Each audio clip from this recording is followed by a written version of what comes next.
Hi, friends. Dr. Terry Rouse, and welcome to another special Snuggle Bunny story time. Today, I'm reading a book called Running Rhino. It is written and illustrated by Hadithi and Kenaway, and it is a book that is from Tanzania on the continent of Africa. All of the characters in this book are animals and other creatures that you would find on the continent and in the Great Plains or on the Great Plains in Africa. So I'm very excited to read another story to you, another fable or lesson that comes from the great continent of Africa. So with that, let's get started in our Snuggle Bunny story time, Running Rhino. Give me 1 second while I change up the cameras as usual.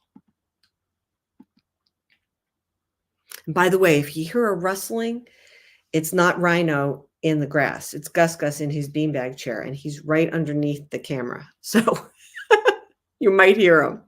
Anyway, let's get started with this. I'm going to just turn that like that, so that's even better. Running Rhino.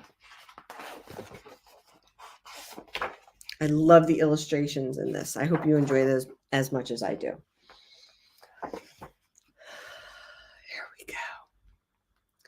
On the great African plain, Rhino was running. Rhino was so short-sighted, he ran at anything that moved. When Rhino ran, all the animals had to get out of his way.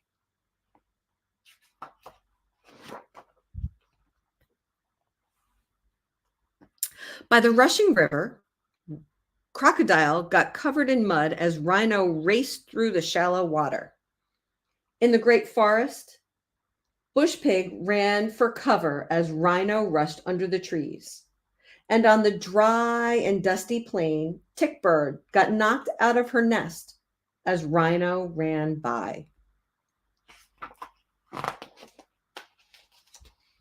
In the shade of the umbrella tree, Lion got covered in dust as Rhino came to a sudden stop.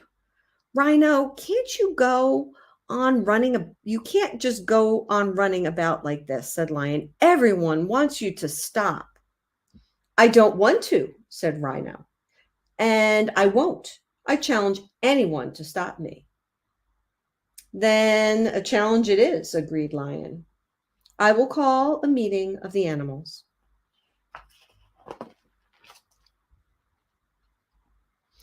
All the animals gathered on the great African plain.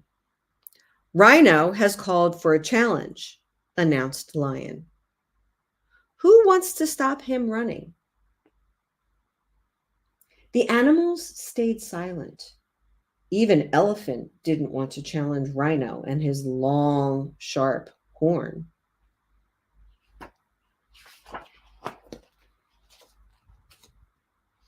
I will challenge Rhino, said Tickbird quietly. All the animals looked at Tickbird in surprise. If I win, said Tickbird, Rhino must go and live on the steep, stony slopes and leave us all in peace. If I win, snorted Rhino, I will run and run even more.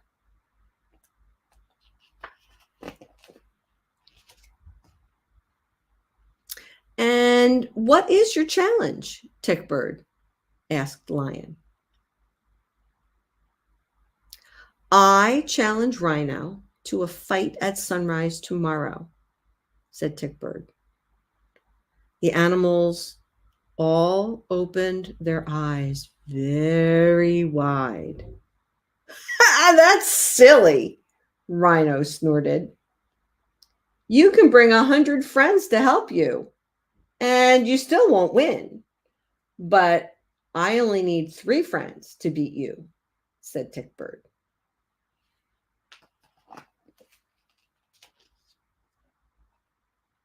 That evening, Rhino began to worry. Who would Tickbird's 3 friends be? Down by the rushing river, he met Crocodile and Hippo and Python. Has Tickbird asked you for help? He said. No, we haven't seen her, they replied.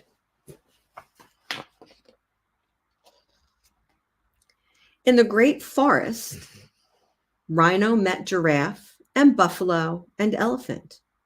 Has Tickbird asked you for help? He said.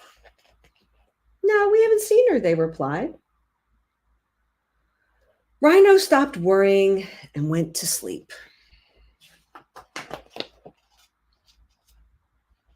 The next day, all the animals gathered on the great African plain. The sun was showing, but Tickbird was nowhere to be seen. Of course Tickbird isn't coming, Rhino snorted. She is too scared. But then, just then, Tickbird arrived. She was carrying 3 tiny gourds. The sun is rising. The challenge begins, announced Lion.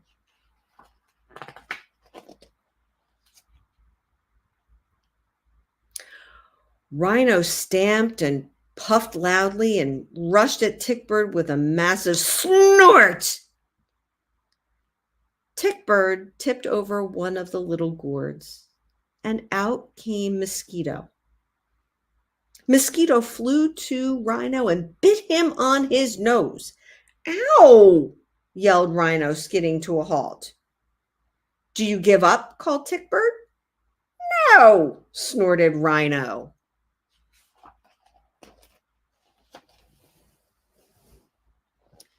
Tickbird emptied the second gourd, and out came Bee.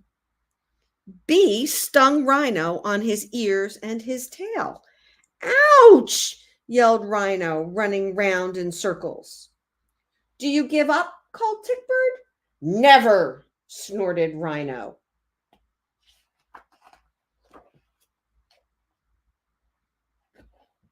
Then Tickbird tipped over the last gourd, and out came Ant.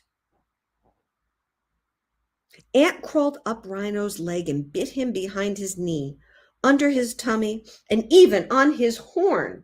Stop it! I give up! Yelled Rhino, rolling in the dust to try and stop the dreadful itching and tickling. Tickbird wins, announced Lion to the cheering crowd. Now Rhino must live on the steep, stony slopes and leave us in peace.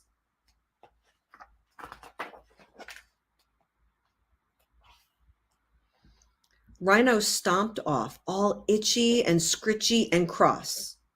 But Tickbird flew after him. I will sit here on your back now and then, said Tickbird kindly. And I will peck you to show I am here, and I will always warn you if there's danger. Humph, puffed Rhino. Then you won't have to run all over the place all the time. Agreed? Said Tickbird. Agreed, snorted Rhino. And nowadays, Rhino wanders by himself on the steep, stony slopes. He still wants to run at anything that moves, but Tickbird sits on his back and gives Rhino a tiny peck. Then Rhino calms down and carries on happily, eating grass. The end. That's interesting, isn't it? Let's change this camera back over again. Sometimes we just need a friend. Isn't that true for all of us? It sounds like Rhino needed a friend there, and Tickbird showed him how to be a friend, and also how to not hurt other people. Anyway, or animals. Anyway, thank you for joining us for another edition of Snuggle Bunny Storytime. Don't forget to check out drterryrouse.com/SBBC so that you can start your Snuggle Bunny book club subscription and have access to all of these and so many other books anytime, anywhere. They're stored in our private membership area. So you and your children and their friends and whomever can sit down and have some peaceful, quiet, intentional time enjoying just some really good literature. Thank you so much for being here with me today. I look forward to joining you again sometime in the very near future. Have a great rest of your day, and I will see you soon.